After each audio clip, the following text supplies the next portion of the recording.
ẹ̀yẹ́ mọ́ Nàìjíríà tẹ̀lé àǹfààní láti máa gbọ́ wà káàkiri àgbáńlá ayé Elédùà ò ní fi iná máa jó gbogbo wa láṣẹ ọba àmì Èdùmàrè ní fojú sunkún ọmọ ní faragbà àwẹ̀ látàrí ọ̀rọ̀ tí bàbá kan retired captain Ajéwọlé Bámidélé Richard tí wọ́n sọ nípa ọmọ kan tán pé orúkọ rẹ̀ ní Dámilọ́lá Samuel Ajéwọlé ọmọ 25 years tí wọ́n pé ọ̀rẹ́ rẹ̀ kan ló pè é wípé ìjọ àwọn tí wọ́n pè ní Ọlọ́run lẹ́sẹ̀kẹsẹ̀ tí ń bẹ nídìí Ọ̀tà ní Owódé Yewa wípé ọmọ òun ló pe ọmọ àwọn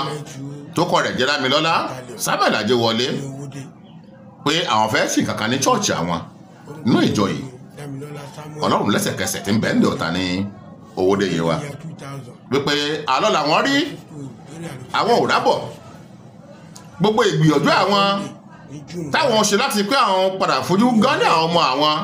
pé gbogbo rẹ̀ lójá sí pàbó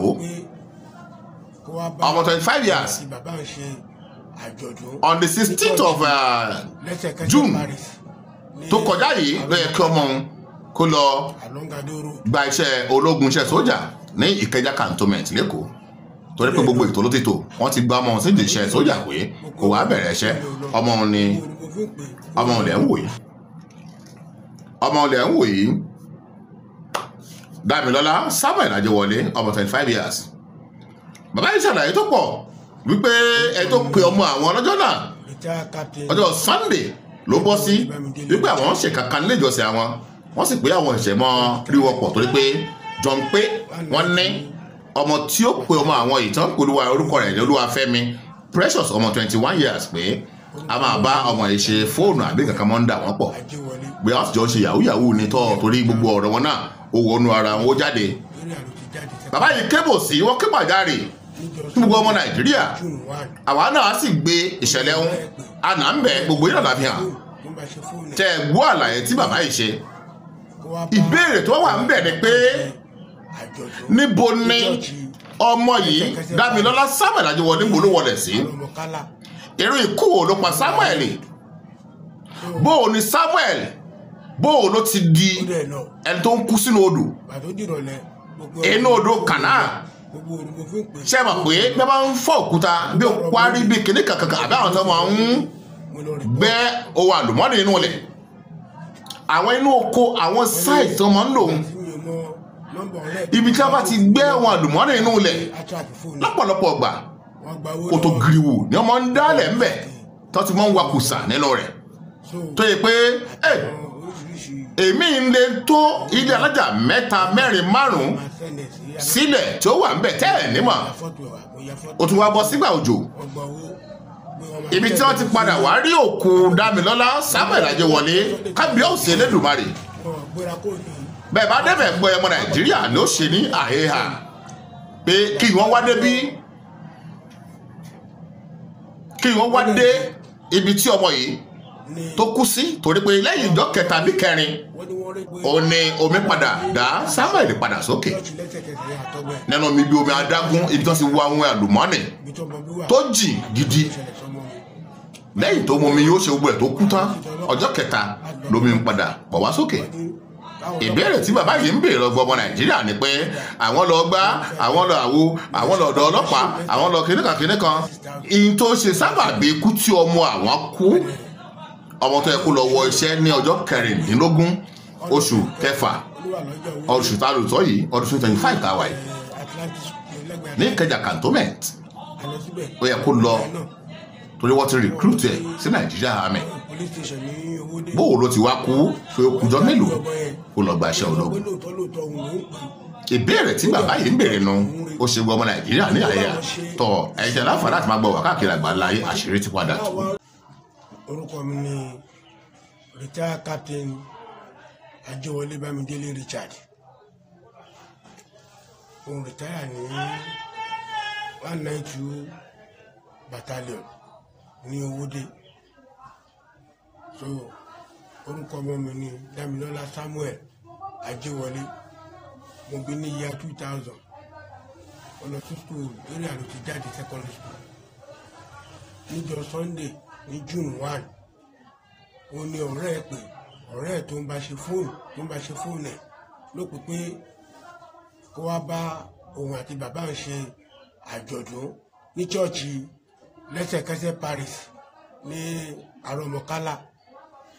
along Ado Road. So ó dẹ̀ lọ pàtó dìrọ̀lẹ́ mo pe ọmọ mi fóònù ò lọ, gbogbo òru mo fi ń pè fóònù ò lọ. Pàtó dàárọ̀ Monday mo lọ sí police station Owódé, mo lọ report. So wọ́n ní ìgbà tí mi ò mọ nọ́mbà ọ̀rẹ́ tó lọ bá tí ò fún mi nọ́mbà ẹ̀ pé àfi pé á track fóònù ẹ̀, wọ́n gba owó lọ́wọ́ mi pé kí wọ́n fi track fóònù ọmọ mi. So àtàwọn oríṣiríṣi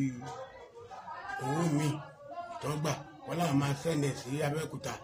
wọ́n ní kí n lọ ya fọ́tò ẹ̀ wá, mo ya fọ́tò fún wọn, wọ́n gba owó pé wọ́n máa fi sẹ́ndẹ̀ lọ sí Abẹ́òkúta. Wọ́n mú jáde pé láti yọ Sunday ti ṣẹlẹ̀ wọn gbéra kó ní ọ́fíìsì akọ̀jókòó bí àwọn awé ìta àti ìbílẹ̀ ni. Ìgbà tó wá díjọ́ Wednesday ni ọba fún mi lọ pé wọ́n ní wọ́n rí pé tí bá ti mú olùṣọ́ chọ́ọ̀chì lẹ́sẹ̀kẹsẹ̀ àtọ́gbẹ́ pé wọ́n á ṣàlàyé nǹkan tí ibi tó mọ bí wà àbí nǹkan tó ṣẹlẹ̀ sọmọ mi. Báyìí mo gbọ́ bẹ́ẹ̀ mo padà lọ sí ọlọ́pàá láti lọ mọ́ ọlọ́pàá. Wọ́n ní káwọn ọlọ́pàá tó lè tẹ̀lé mi máa fún wọn lówó olódà, mo fún wọn ní 5,000. Mo rẹ̀ ṣátà máṣíìnì mẹ́ta 2,000 ó jẹ́ 6,000 làbá fi lọ. A rí olùṣọ́ yẹn àgbé ọlọ́mọ ẹ̀kọ́ olúwa lọ́jọ́ Owódé ní lẹ́gbẹ̀ẹ́ Atlantic School. A lọ síbẹ̀, a lọ mú ọmọ yẹn náà, a kó ọ lọ sí police station ní Owódé. Wọ́n interview ọmọ yẹn sọ pé lóòótọ́ òun ló ń pè é, ó dẹ̀ wá sí church òun rí pé ó bá wọn ṣe ìsìn parí, bàtí tí wàá parí bàbá àwọn ọlọ́run lọ sí ọlọ́pàá ro, òun wá ní kó dúró dé òun. Mo ní kí ló dé tó ní kọ́ mọ́ máa bọ̀ nílé, nǹkan tó pè fún wọn ti ṣe tán, kí ló fẹ́ fi sílẹ̀ mẹ́ kí ìwọ ló pè, ìwọ ló dẹ̀ wá pàtó fẹ́rẹ̀ jáde yẹn ti bẹ́rẹ̀ jọ jáde, òun á máa bọ̀ lówó dé ìwà lọ sí ọlọ́pàá tó ń rẹ̀. So kájà bá gbọ́dọ̀ kún lọ títí wọ́n ti mọ́ sẹ́ẹ̀, ṣùgbọ́n bàbá ẹ̀ wọ́n fi bàbá ẹ̀ sílẹ̀. So báyìí mo débẹ̀ níjọ́ tọ́sí mi ò rí bàbá yẹn. So mo ṣe àṣọ́gùn sí títí ọkọ̀ mi wọ́n á sọ fún mi pé àti ẹjọ́ yẹn kúrò lọ́fíìsì ṣọ́ọ̀ṣì sí nǹkan ti ṣẹlẹ̀ ẹ̀ tí ẹ lọ síbẹ̀ ká tiẹ̀ wúyà lè rí nǹkan kan tó yóò máa fi hàn pé bọ́mọ ṣe rìn. Mo ṣe àfọ̀sọ́ṣá tàbá fi jọ lọ nígbẹ̀rẹ̀ ní sátọ̀dé lájọ lọ síbẹ̀. So àwọn ọmọ ẹgbẹ́ mi ní church méjì wọ́n tẹ̀lé mi lọ, àwọn ní wọ́n rí òkú ọmọ mi nínú kàdáà tí wọ́n sọ sí, wọ́n gé ní ìpàkọ́ báyìí very deep cut, wọ́n ṣá lẹ́gbẹ̀ẹ́, wọ́n ṣá lọ́wọ́, wọ́n ṣá lẹ́sẹ̀, wọ́n dúnbú ọ̀hún ẹ̀. Bàtọ́ ṣe tán wọ́n tún aṣọ sínú kàdáà, ṣùgbọ́n náà tó máa fóòtọ́ ó lè fò níjọ́ sátọ̀dé yẹn láfiri. Nígbà tó rí pé a ti rí òkú lọ́wọ́ dúró lọ́gbé máa yẹn padà lọ́sẹ̀ ṣe wàá ti sínú sẹ́ẹ̀l. So àdìgbà náà ni mo ti lọ tí mo ti ń bọ̀, mo ti náwó ṣùgbọ́n ó dàbí pé àwọn ọlọ́pàá ẹ̀ wọ́n ti bí o ṣáà mọ bí wọ́n ṣe ń ṣiṣẹ́ wọn ṣáà kò wọ́n ṣe bí iṣẹ́ rárá. Èmi ni mo ṣe rí àwọn tó ń ṣọmọ mi ní ṣùtàbó. Wọ́n ní láàrin ìgbà tí olùṣọ́ ẹ̀ fi rán ọmọ ẹ̀ jáde ni wọ́n mú ọmọ mi wọ́n ṣe báṣubàṣu, wọ́n ṣá wọ́n pa, wọ́n gba aṣọ rẹ̀, wọ́n gba fóònù ẹ̀, wọ́n gba bàtà ẹ̀. Bọ́ksà nìkan ló kù sídìí ọmọ mi táàrí tó lè fò sí ojú omi báyìí. So mo ṣáà tiraka níjọ́ Sunday, mo gbé mọ́tò lọ síbẹ̀, àwọn sáfẹ́ kí wọ́n bá mi yọ nínú odò, wọ́n yọ nínú odò. So bá fi gbé ọmọ mi wálé. So àti lọ sí hospital, ọlọ́pàá náà fún wa ní ọ̀dà pé ká lọ sí torí ìdí tí ń jáde lára ẹ̀ ó ti ń rọ̀d, in fact a lè gbé àṣẹ̀ṣẹ̀ wá pósí tá a gbé sí ni. Gẹ́gẹ́ nínú ìwádìí tí mo ṣe, wọ́n ní pé ọdọọdún ni olùṣọ́ yẹn ló máa ń lo àwọn ọmọ ẹ̀ ló dẹ̀ máa ń bá wọn mú àwọn ọmọ tó máa ń pa tí chọ́ọ̀chì ẹ̀ wá. Wọ́n ní wọ́n ti sin àwọn méjì sínú kànáà mẹ́ lọ́mọ mi ló máa ń ti ẹnì kẹta ọdọọdún lọ́mọ yẹn ló máa ń tọ̀yàn lọ fún bàbá ẹ̀ tó máa ń lò wọ́n ní chọ́ọ̀chì ẹ̀. Chọ́ọ̀chì yẹn gan kò ní bíríkì ẹyin ọkàn báyìí bí ojúbọ ló ṣe rí, inú igbó ló wà, kò sí ilé kankan bẹ̀. Odò ibi tó dẹ̀ ti ń gbẹ́ yanrìn ó wà lẹ́gbẹ̀ẹ́ bẹ̀. Inú ibẹ̀ náà ni inú kànáà tí ìyẹ̀pẹ̀ tó wà, omi yẹn dà kí jẹ́ pé omi tó ń ṣàn. Inú ibẹ̀ náà láti rí òkú ọmọ mi.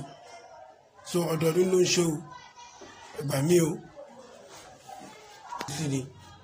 tó mo fi àsìkò yìí mo gbọ́ gbogbo ọmọ Nàìjíríà, ẹ gbà mí, ẹ má kíjà ìjẹ nígbé. Gbogbo ohun pẹ́ṣọ̀ tí mo ń gbà gbogbo ẹ̀ pátá ni mo ná tí mo fi lè rìkọ́bà òkú ọmọ mi tí mo fi sí. Alágbára rẹ̀ ní ọkùnrin yẹn, wọ́n ní syndicate bí tó bá ti ṣẹlẹ̀ bẹ́ẹ̀ yẹn wọ́n á dá owó agbófó ọlọ́pàá láti gba kéèsì yẹn jẹ́.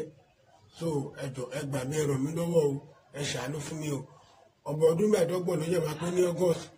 kódà wọ́n mú fún America recruitment ní àná Monday òní báyìí ló yẹ kó report ní Kẹjà cantonment fún recruitment exercise yẹn. So pé ọkàdá mi ọmọ mi légbodò láìsẹ̀ láìrò ní o, ẹ̀jọ́ ti torí ọ̀rọ̀ lọ́wọ́ ẹ dìde fún ọ̀lọ́wọ́ mi, ẹ má yẹ kí àkójẹ mi gbé, ẹ dákun. Èmi ni màá wá mọ́tò tí wọ́n á fi kó àwọn àti chọ́ọ̀chì yẹn, ẹgbẹ́ chọ́ọ̀chì yẹn ni wọ́n ju ọmọ sí. So gbogbo òótọ́ ti hàn, ṣùgbọ́n níṣe ni wọ́n ń yí báyìí wọ́n fẹ́ẹ́ jánà pé kí n lè fi mọ ọkọ̀ tó ń ṣẹlẹ̀ gangan. Ẹ gbà mí o.